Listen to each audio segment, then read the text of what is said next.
Hello guys! Welcome sa aking walang kwentang channel. So, nandito na naman tayo para sa panibagong video. So, ayun guys, may mga update ngayon dito sa MU Monarch. Pero, yun nga, kung mapapansin nyo guys, ay hindi tayo nakakapaglaro or hindi tayo nakakapag-upload ng video natin about kay Wheezy. Okay, yung wizard natin na nilalaro dito sa MU Monarch. Kasi dahil nag-try ako ng bot guys, no? So dahil dun sa bot na yon ay nawala yung account ko. Okay? So nahack siya. Ito siya ngayon, no. Playing siya. Siguro bot nga ngayon ito. Okay? So malakas pa naman na sana. Siya ay ngayon ay nasa rank.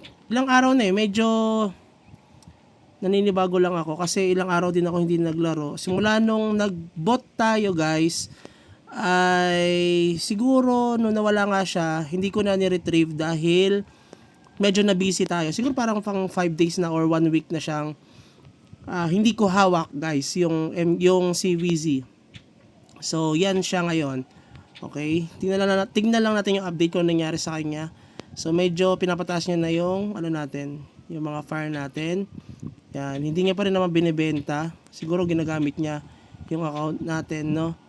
Hindi ko alam kung bakit kasi pinalaro ko kasi ito pinabukas ko yung account ko dahil tiwala naman din ako doon sa nagagawa ng bot. So, yun, hindi ko alam kung ano nangyari. Hindi ko na siya mabuksan noong nakaraan. Ngayon, titry ko siyang i-retrieve, no, or makuha ulit, mabalik yung account na ito. So, nilalaro siya. So, hindi ko alam kung saan siya ngayon. Ngayon ay parang bumaba na yung rankings niya. Pero dito sa server namin ay rank 11 siya. Tapos, sa cross server, siya ay nasa rank 51 na guys. Yan. Select ko rin kasi siya noong nakaraan. So, hindi ko siya ma-retrieve. Patulong naman kung meron kayong alam kung paano ba i-retrieve itong account natin na si Wheezy.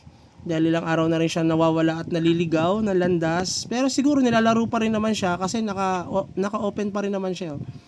So, hindi ko lang alam kung paano siya ibalik, no? Kung meron kayong idea, please comment doon sa ating comment section sa baba para kahit paano ay hindi naman masayang yung effort natin dito sa nilalaro natin na wizard at ma-upload natin siya makapag-upload tayo na mga panibagong videos doon sa ating wizard, no? Dahil syempre sayang naman kasi level 800 plus na rin siya. Yun lang siguro yung update natin, no? Kung may comment kayo dyan sa ating comment section para makatulong naman sa atin sa pagbalik ng ating pinakamamahal na Wheezy, na ating wizard. Balak pa naman sanang i-change class ito guys, no? So ayun lang siguro muna. Have a good day. Bye bye.